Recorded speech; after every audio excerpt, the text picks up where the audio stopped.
Hey everyone, Jen Amos here, your host for Holding Down the Fort podcast. Today is Finance Friday. Actually, this is a pre-recording. My husband and I are actually testing this out, but this particular episode will be available this Friday. And if I can just kind of do the math real quick, just give me 1 second.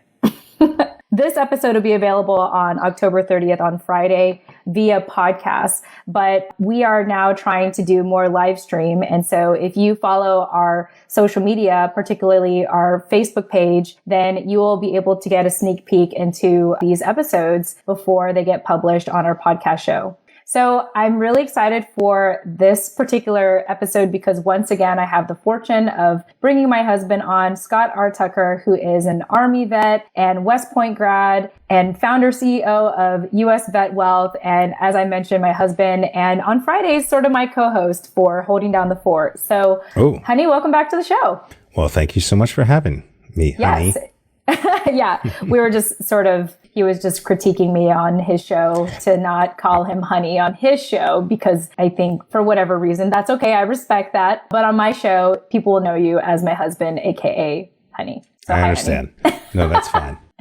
Yeah. So we have sort of an agenda, but I thought I would open up and just talk about at the time of this recording, what we did today. So we actually had the opportunity to do mail-in ballots, but we have decided to actually go in person and vote in person. And it was quite an interesting experience. We did have our dog with us. So Scott wanted to vote later as I went in. But Scott, I just wanted to get your initial thoughts on what that experience felt like for you to vote in person.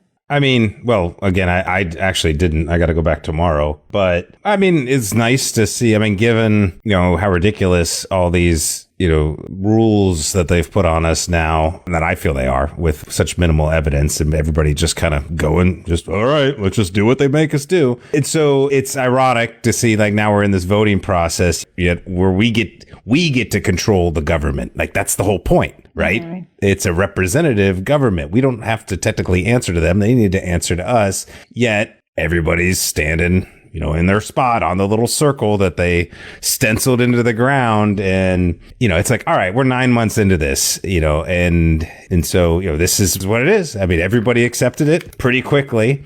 Mm-hmm. And I think that's kind of says a lot about what we're trying to do is to create the autonomy for ourselves, for other people in our community, so that one day, maybe we can have more influence over some of this ridiculousness. But at the same time, it's great to see a lot of people out like, hey, we had to follow the rules too. I mean, mm-hmm. I wasn't just going in there and being like, hey, everybody, I'm going to come shake everybody's hand and give everybody a hug. Like, no, I realize that's just not in the cards anymore because everybody else will freak out. So that's, very, very sad for me, a very liberty-minded person who believes that you need to take full self-responsibility. That's the way to truly live through our lives. And so we'll see, what the results are. At this point, I'm not even sure what I expect to happen, but it was nice to see that so many people on a Monday over a week before the election. I mean, we had to wait like an hour and a half. Right. So, yeah, I mean, thank you. It's interesting because I think in the past years, it made sense to me to do mail-in ballots because it was just convenient. But there's something about this year that feels extremely special, that we felt a sense of responsibility to vote in person. And it was sort of shocking, to come out there and see what the process was like, to see that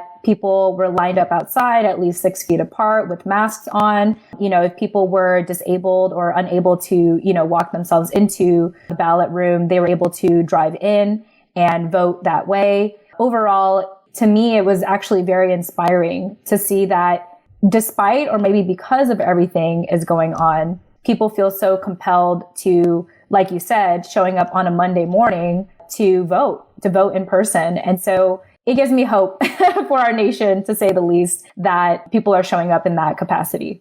No, I agree. I mean, I'm glad that people are participating. There seem to be more than ever, but I'm not sure what to believe anymore. I mean, honestly, I had become a bit of someone who wasn't sure that voting was as important as it was made out to be. However, the amount of, let's just say it's been an interesting year, and again, make your vote count type of a deal. I was like, all right.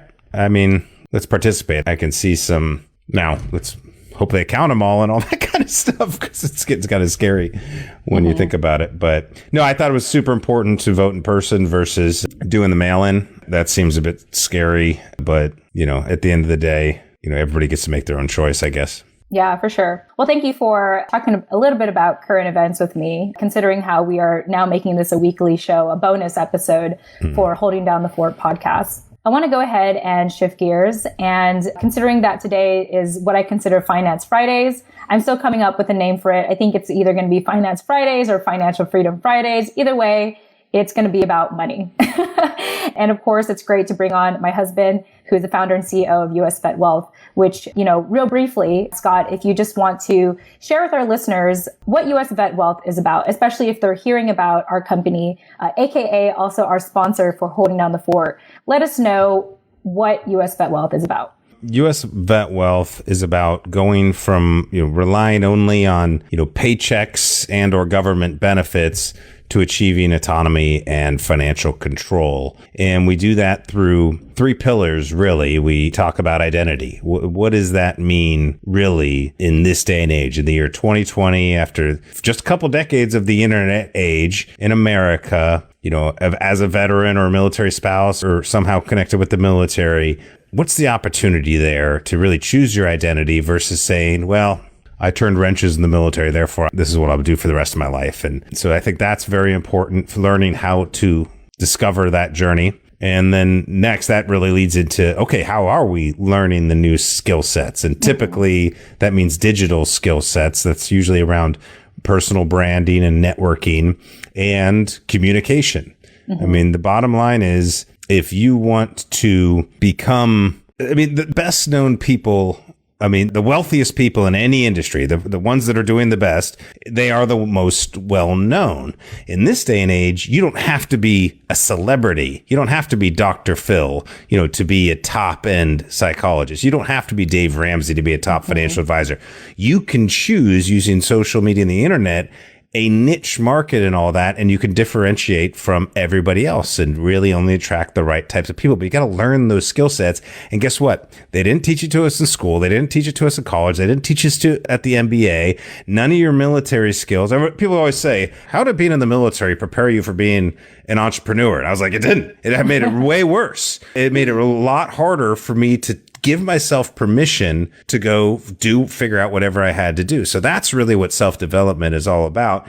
And then the financial control piece of the pillars. Okay, now we have the money. Most people are thinking, all right, if I just get a good job and I save a bunch of money and I get quote unquote rich, then I'm going to have a great life. Well, maybe, but if they haven't figured out the identity thing, or if they haven't figured out the self-development thing, the money doesn't matter whatsoever. And you can be seeking out the identity and the self-development thing, but if you don't have your finances in a way that you can actually use it so that you can maximize those opportunities. That's the saddest thing, I think, when it came to what I discovered when I got out of the military and entered the financial industry and did all the cookie cutter stuff that they told us to do, which 99.9% of the industry is doing for everybody, because that's how they get their fees, and it keeps everybody on the same boring path of mediocrity. And I just called BS, and I realized, no, there's a better way to actually leverage your pay and benefits and assets and resources financially, so that as you're developing your identity and as you're choosing self-development, you can actually use those resources in the more near term, the more present, to really set yourself up for true autonomy. Because just saving in the stock market and saving for retirement, like we've all been told to do, it doesn't guarantee anything. And quite frankly, it's very risky. And I just had a hard time telling people, no, this is the smart thing here's my financial advice. It's like, that's not advice. They call it, being a fiduciary or whatever that means. And it's just like, oh no, these are just buzzwords. It's like saying organic, it's like everything's organic these days. And so, I got sick of no, this is how you're supposed, you get on Facebook groups and stuff and everybody's saying, no, this is what you should do. This is what you shouldn't do. It's like, no, you need to get the education around how money works. It's your damn money, So instead of just going to groups or even hiring a quote unquote advisor, who's just going to give all the same old cookie cutter advice. I saw so much lost opportunity in our community, and not for everyone, but for that 10% of our population who has the wherewithal, the mindset, the heart, the duty to want to be able to seek that different path, but they don't know how to line it financially to be able to do it, to give themselves that permission. It's like, that's where I wish somebody had talked to me about that while I was in the military, when I was getting out of the military, when I was thinking about what my next career was. Nobody did. I couldn't find it. I was looking for it. I ended up kind of creating it my own way. And so that's what Vet Wealth is. We're not your traditional financial firm as much as we are a conduit for you to get access to some of these things. Because a lot of these, you still got to use the tools out there. I mean, $1 can only be invested certain ways in certain things. And so for our strategies, we want to give you access, because you have to use a professional or firm. It's like, buying a new car. You have to go to a car dealership. That's just the rules. So unfortunately, that's the way. So we can be a conduit to that. We can teach you how to do some things, some ideas, but really it's up to you to implement it. And so that's why we don't think it's for everybody. We don't try to sell it and, try to convince everybody it's the right thing. It's like, no. The people who work with us already understand, I want something different. I don't want to pay all these money in taxes. I don't want to pay this money in fees, whatever it might be. But then we really want to align it with that sense of, real purpose and meaning to figure out, all right, how do I find autonomy? What's it mean for me? And let's start on the path. That's where we want to give people that ability to start down that path, because reality is it ain't going to happen overnight. But, neither is a typical, going up the corporate ladder type of path. So it's like, do you want to do that for 40 years and maybe get quote unquote there? Or do you want to position yourself to eventually maybe take a few years to really go after something, if it makes sense to take it, but to not have the choice to jump off the corporate path, I think that's the biggest risk. Not saying you got to do it. Maybe the corporate path ends up working out wonderfully. You love your job, that kind of stuff. But if you wake up 5 years from now and you don't feel like you've improved from 5 years earlier, or you really don't want to do the thing you're doing anymore, but you have no other options, that's, I think, bad financial advice. And unfortunately, that's what the status quo smart and safe path leads everybody down.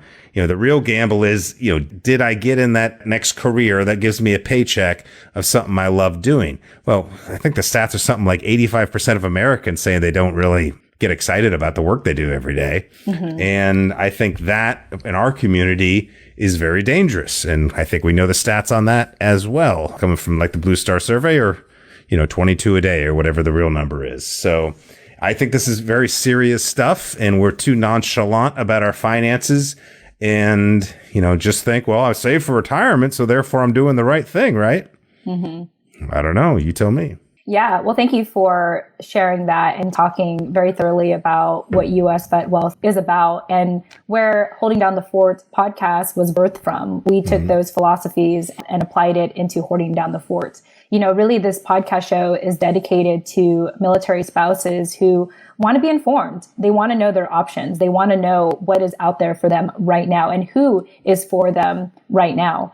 And so, for us, we are bold enough to say, we're here for you. Like, we're here for you, and we're here for you in a way that most people don't expect, or most people are even unaware of. And this is doing some cross promo right now. We talked about this in your upcoming podcast show, Veteran Secrets, about how most people will choose comfort over choice, because the comfortable path is familiar, it's popularized, it's standardized, it's just known. Where, to make choices outside of that is considered risky, or people get skeptical about it because there's not enough conversations that are normalized around that. And here at US Vet Wealth, and even Holding Down the Fort, we really push forward those real stories and those real issues that really matter to our community. And I think that there's no better way to do it than to have people in our community talk to our community and help our community out. So with that said, as I transition, again, I want to just say that the next thing we want to talk about is really an opportunity to just be more educated on what your options are. And that's it. That's really what we want to do here at US Vet Wealth and Holding Down the Fort, is just let you know what's available. So the thing we're going to talk about today doesn't get really thought about till the end of service, until someone is about to transition out. it's not really considered top priority for most service members and their families. But we're here to say that it's better to deal with this now than later. And with that said, we are specifically talking about the survivor benefit plan. So Scott, if you can just briefly explain, if maybe our listeners are hearing this for the first time, or they are aware of the SBP, but it's kind of like I'll think about it later. What do you want to say about that and to our listeners? Really, this is such an important subject for the military spouse, and it's so disappointing how little knowledge is given around it. And then even when it does come up, especially in like Facebook groups, it's like my way or the highway, very opinionated, and nobody was thinking outside the box. Nobody was realizing, no, there's the government option and there's a standard financial industry option that, everybody says this is what you should do, which is basically go buy cheap term insurance to replace it, or you get sold like some really expensive whole life insurance. And it's like everything we talk about. I mean, one, why are we trusting the government to guarantee us this protection or to even have a good solution over the long term when how many times during your military career did they screw up your pay? Did they screw up your military orders? Did you have issues? Is everything delayed? It was just hard. It's like, so we're just going to en masse 80% of military families end up opted in. And that's usually because they haven't given themselves time to actually think about it, what the implications are, nor are they in a position, maybe health-wise or financially, to do anything about it, and therefore they are stuck with the only option, which is the government option. Because I tell you what, the standard financial advice that's given on the private sector right now does not solve the actual problem. And the problem here is, what happens if the service member, if the veteran passes away and the family was relying on that pension? And so the government doing everything to take care of everybody, take care of their own financial decisions. I mean, it's your money, it's your thing. Why are we only relying on the government to solve the solution? Well, that's the first big problem. It's like, it's your asset. You served for 20 plus years to create a pension. If you're like an 05 doing 20 some years or about 20 years of retirement, that pension's worth around $60,000 annually for the rest of your life. So what is it really worth?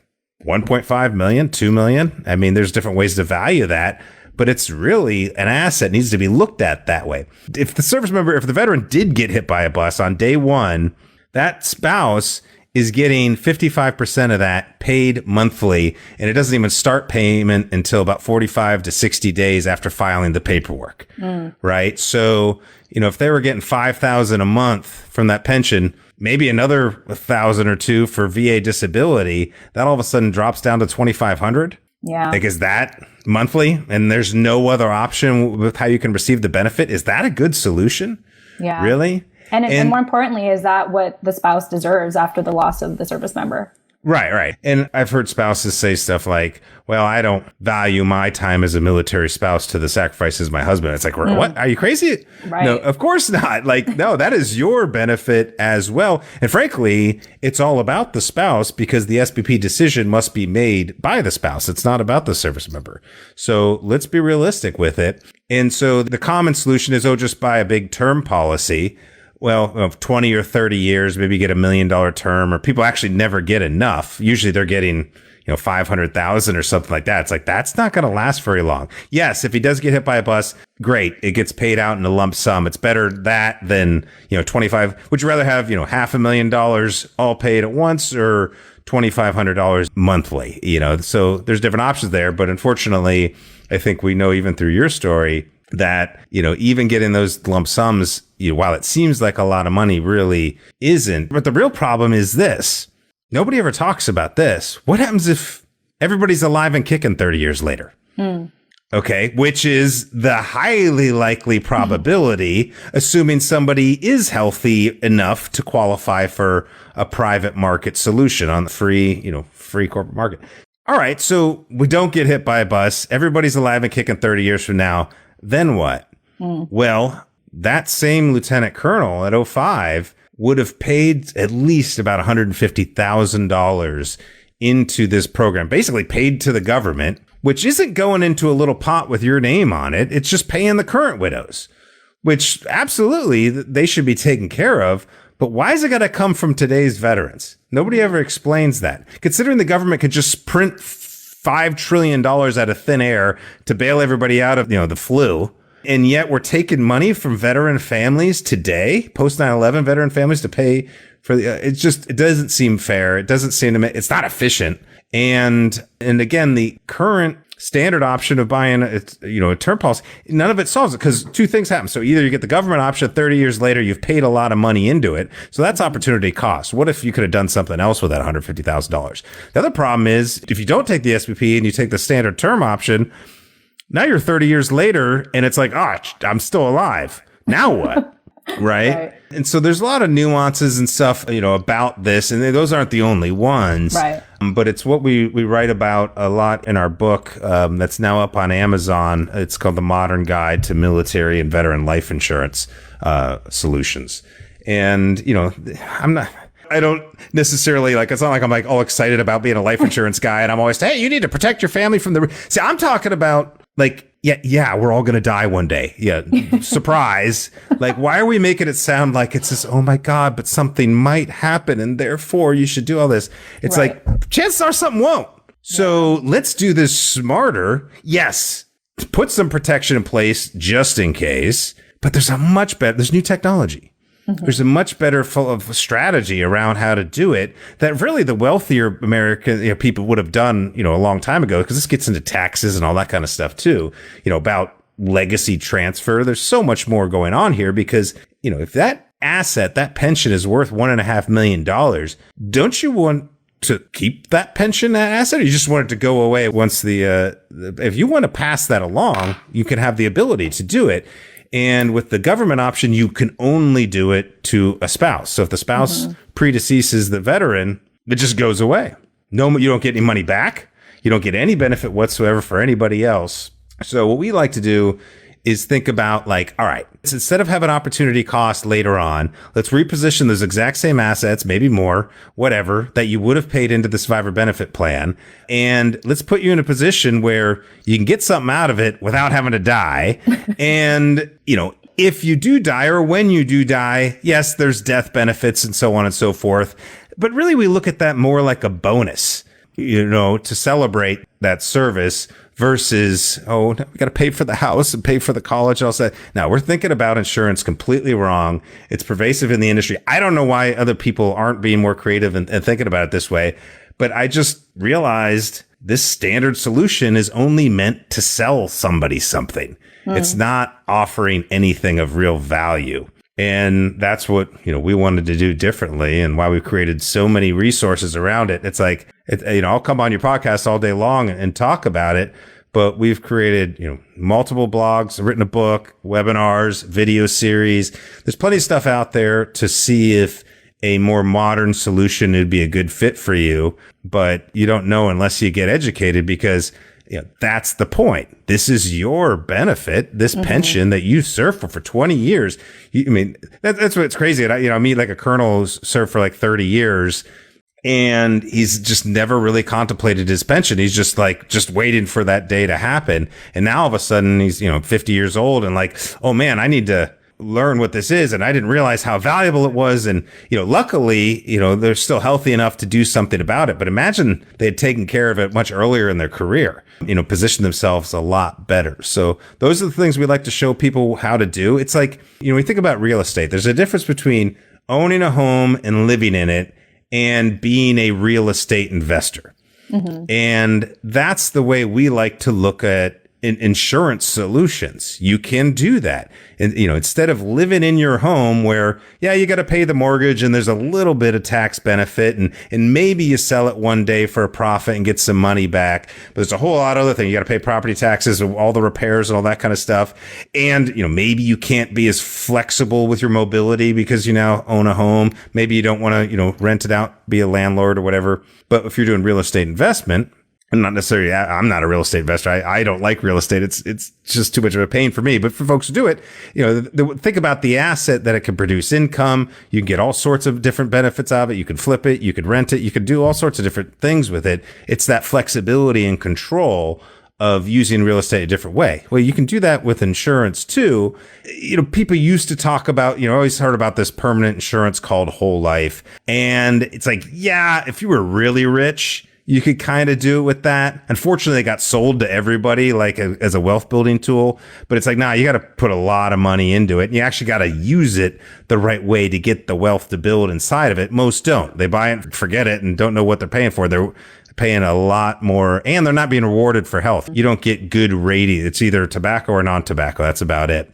And if you want to access your money, just like equity in a house, you have to go to the bank and pay the bank an interest rate to access your own money. That's the same thing you have to do with whole life. Mm-hmm. So that also isn't a solution, right? And so I just recognize that there is new technology in the insurance industry, because the insurance is actually software. And like any form of software, you actually have to know the code on how to design it. And since I was studying this for, 10 years or so now, I just realized that I figured out the code on how to position these things better. And like I said, other people could do this. They might not have access to the products because there's only certain companies that do it, and you have to be independent to get access to it. And so that's why we stay that way, because I want to be able to be flexible. It's like, if we find a better one, boom, we're moving. We want to always find the best stuff to solve this massive problem, because right now with 80% of veterans, I think I did the number. I can't remember off the top of my head, but it's like, you can go on the government website and get the annual reports of how much goes from taxpayer dollars to pay for pensions. And so it's in the billions. So if you do 6.5% of that number, which is the cost of the SBP, you get a rough estimate of how much of those money that should be in veterans' hands as their pension is getting redirected back up to the government.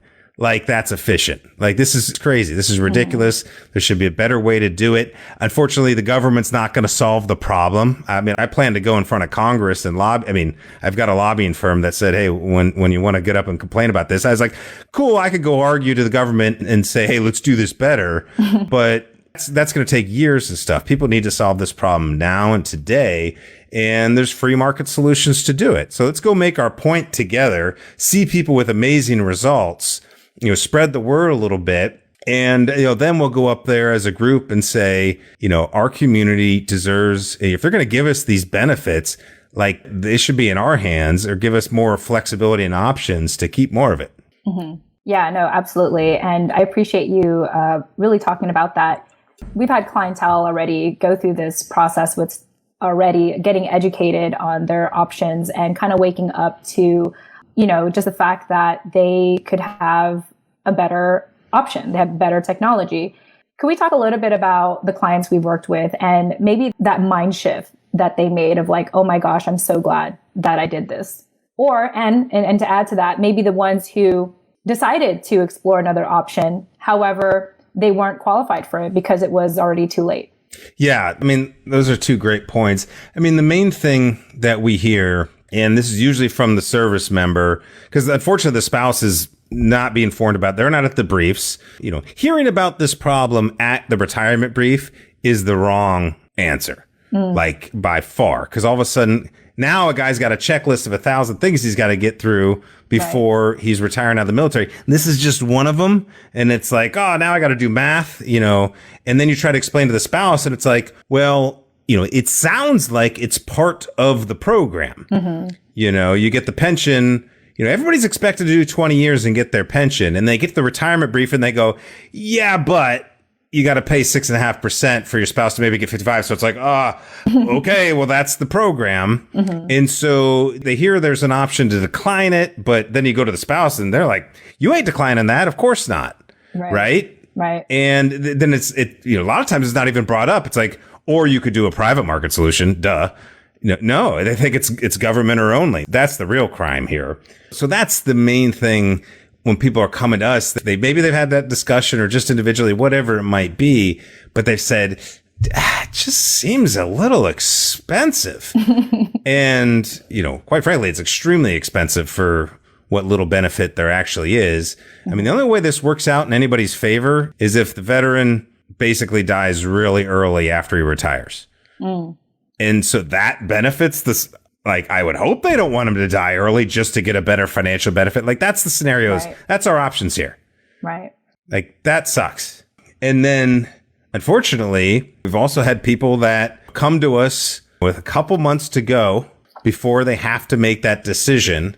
And, we do our best to get them qualified and stuff. But, getting access to medical records and stuff these days, and after people go through their VA disability, so they got extra stuff in there that makes it harder. And so while a lot of times it's like, yes, I want to get the highest VA disability rating, possible. Well, now that's going to show up in your records. So if you want to pay for additional insurance, it's going to cost you. So what's the trade-off, right? I mean, usually it still works out in a positive favor. It's like if I, maybe somebody, gets diagnosed with sleep apnea, well, that might increase their cost of insurance, but they're also getting more benefit.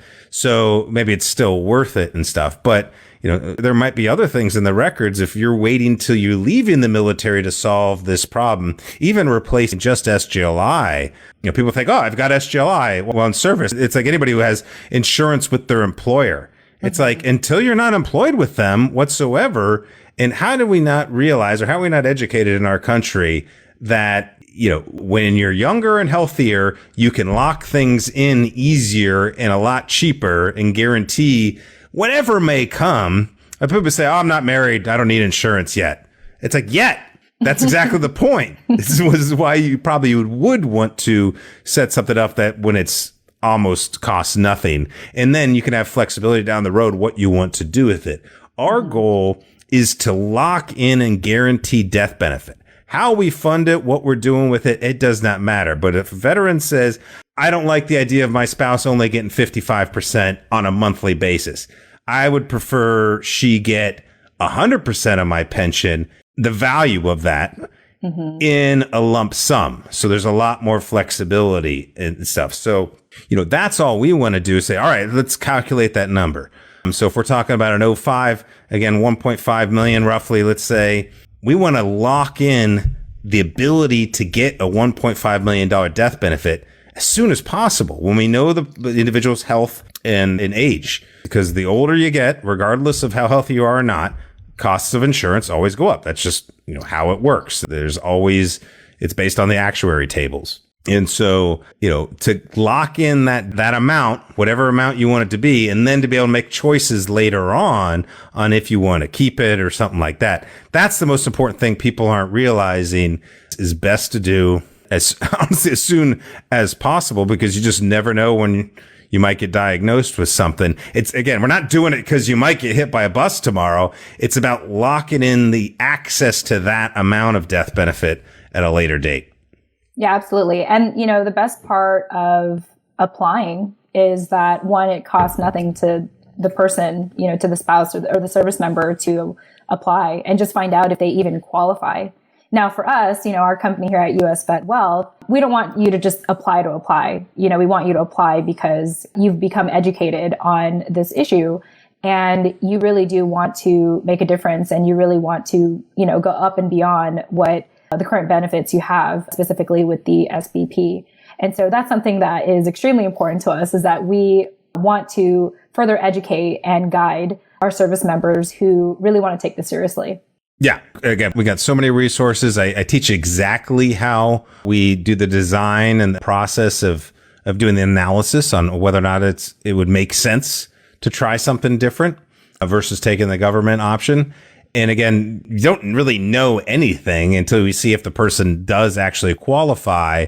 But if you're not going to actually want to take control on how you manage your own pension, and we're simply relying on a monthly pay. I know that's how everybody goes into the retirement. They're just kind of thinking my military pay is going to turn into my retirement pay, and that's that. I'll see it monthly. And it's like, you don't work for the government anymore. This is a nice benefit, but now you can actually manage this thing. If that's what you want, then you should look into it a little deeper and see if it makes sense and see if you want to have a design working for you, because now all of a sudden we're talking about current assets, current income completely differently. if you want to actually solve the problem. It does require a bit of a mindset shift, but, and again, I'm not saying to take my word for it. And I've created a lot of education around it so you can look into it a little further if you want. But that's what I spent years and years doing. I could go out and use whatever solution is available out there. I found the one that works the best. And so I'm pretty straightforward and honest with how we do it.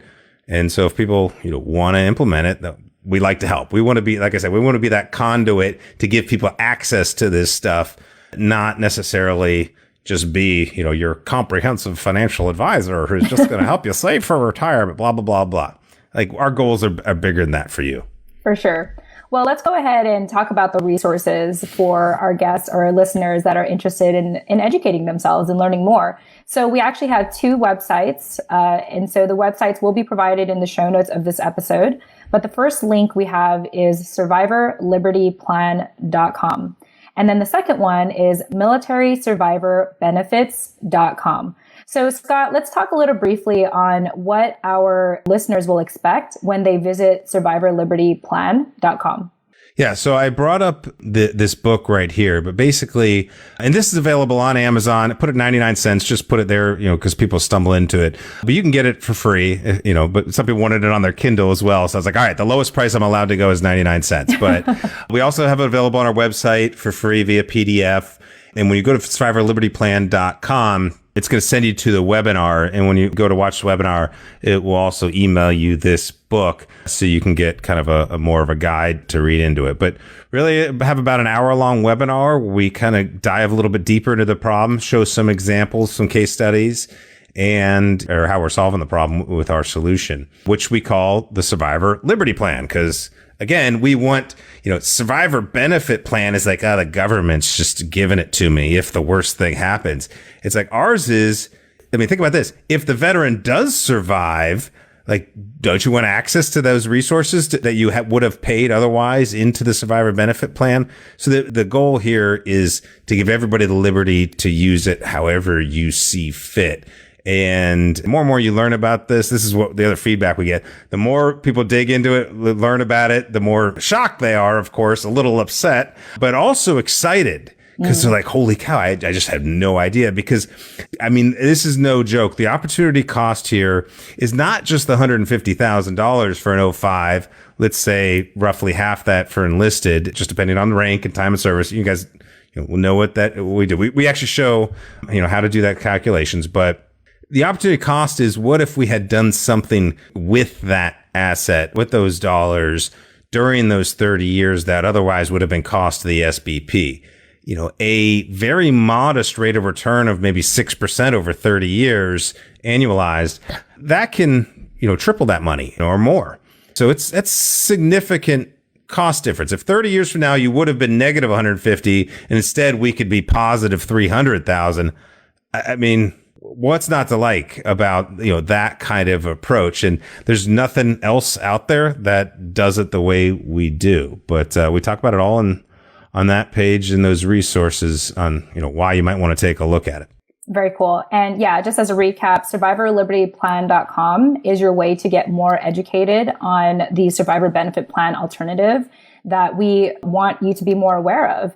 And for militarysurvivorbenefits.com, this is more about putting it into practice. And so can we talk a little briefly about what they'll expect to see on militarysurvivorbenefits.com? So on that page, we're not necessarily going in. It's assumed if you're going there, you've already understood the problem, understand you want to solve the problem. And so now we got a series of 5 videos there where we talk about how we do our analysis and design before we do any sort of application or qualification process. So in the first video, it's a series of 5 videos. We've got our first video. We look at how to value the pension properly. The second video, we look at the cost and opportunity costs of the survivor benefit plan should you have paid for it. And then in the third video, we talk more about the offensive versus defensive approach. Most insurance is all about playing defense. What if something happens? And with new technology, that's kind of stupid because again, chances are if we can qualify for insurance, that means you're not going to die.